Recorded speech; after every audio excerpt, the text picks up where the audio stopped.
Hi there, Johan from WI. In this video I'm going to try and answer the question, what is the right wildlife conservation volunteer program for you? And what are those things that you need to look at and consider to make a right decision, to make a decision on what would be the right wildlife volunteer program for you to consider.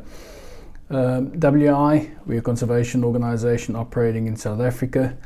There are many of these wildlife volunteer programs around, load of opportunities that are marketed abroad, and it's quite important that interested and prospective volunteers understand what to look at and what to consider before they come out to Africa, and to make the right decision as to which project and which program and which organization is the right one for them to join. There are three questions that need to be asked when you consider your wildlife volunteer program abroad. The first is, do they offer an ethical volunteer program? Second is, how do they appropriate the funds and the money that you pay for your volunteering? And then thirdly, what type of volunteering do they offer? In this video I'm not going to try and compare different destinations with each other. I'm not going to consider your intended duration of stay or how long you should go to how long and for what period of time you should join a volunteer project, and also I'm not going to look at the health and safety issues that may be related to any of the specific projects. I am going to focus around the three questions that I've raised and try and provide a bit more information so that you can make an informed decision. So ethical volunteering. Ethical volunteering, in my opinion, is more than just whether or not you have a true wildlife conservation program in an open ecosystem where they provide ecological benefits versus a petting zoo or the highly controversial animal interactions. And I think that's clear and evident and very easy to understand that there's a big difference between those two programs, and in my opinion the one is ethical and the other not. But ethical volunteering, in my opinion, is more than just that. In my opinion, it's about whether or not you have a high impact model. In other words, whether you're able to leverage the volunteer manpower and the funding that they provide in a constructive manner so that you can create not only a valuable learning experience for the volunteer, but also generate outputs and answer questions and deliver value for your host organization, whether it's a national park or wildlife reserve. I have done another video around this, and please feel free to look at the channel, and I'll put a link below as well, where you can see some of the considerations around what are the benefits of volunteering and what are the different stakeholder benefits of volunteering. Getting back to ethical volunteering, in my opinion, it has to be a high impact volunteer model. It has to meet the expectations of not only the volunteer, but also your host organization and reserve management. And it has to be aware of the limitations.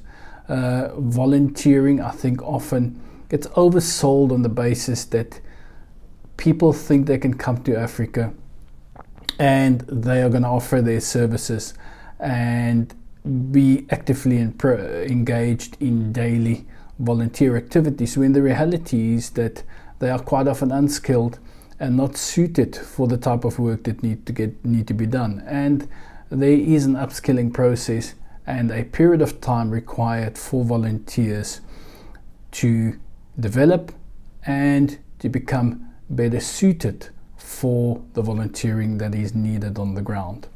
If these expectations are clearly explained beforehand and volunteers are aware of these limitations, then you should have a high impact volunteer model if all your stakeholders benefit from it.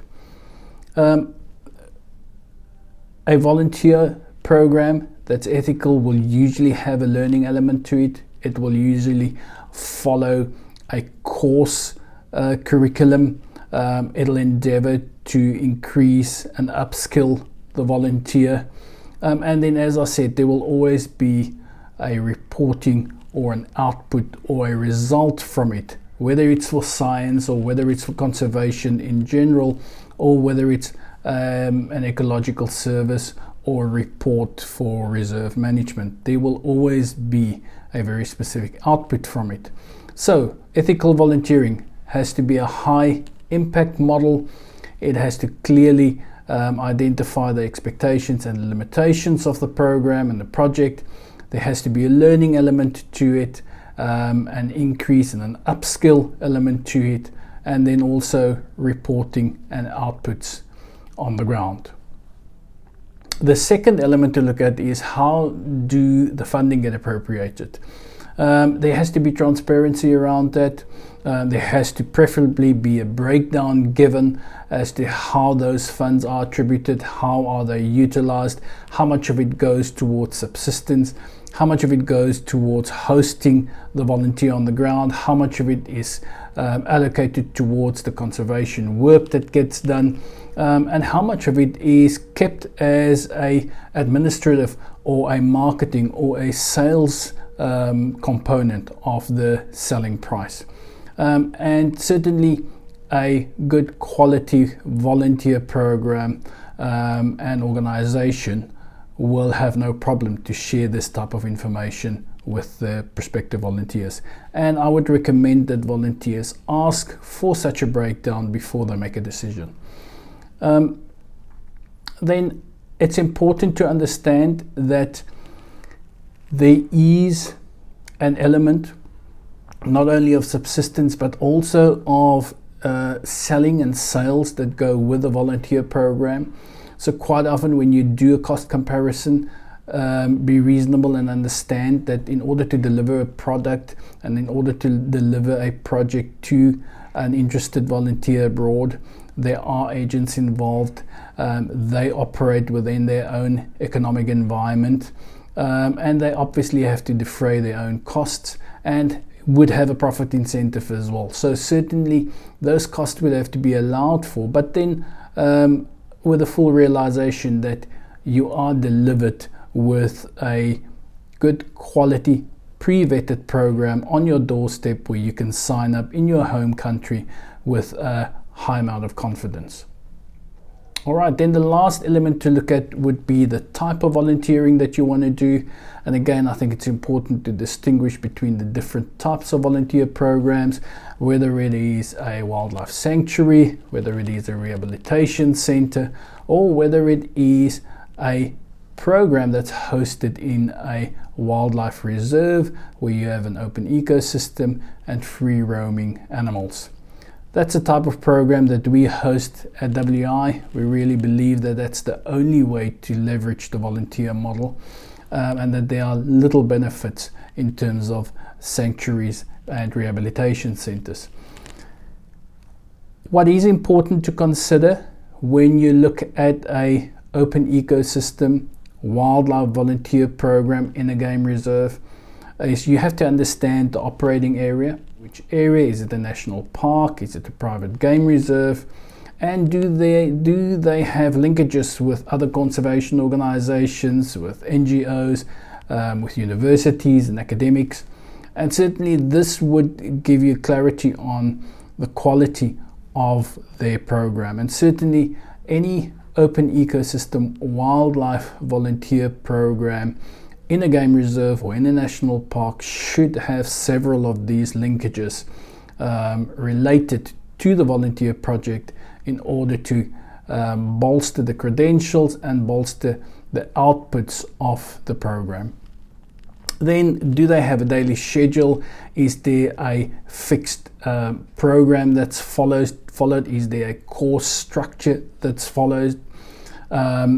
And this could be in the form of a curriculum or tuition or a robust data collection schedule, but certainly there must be a very concrete schedule and a very concrete daily plan in place.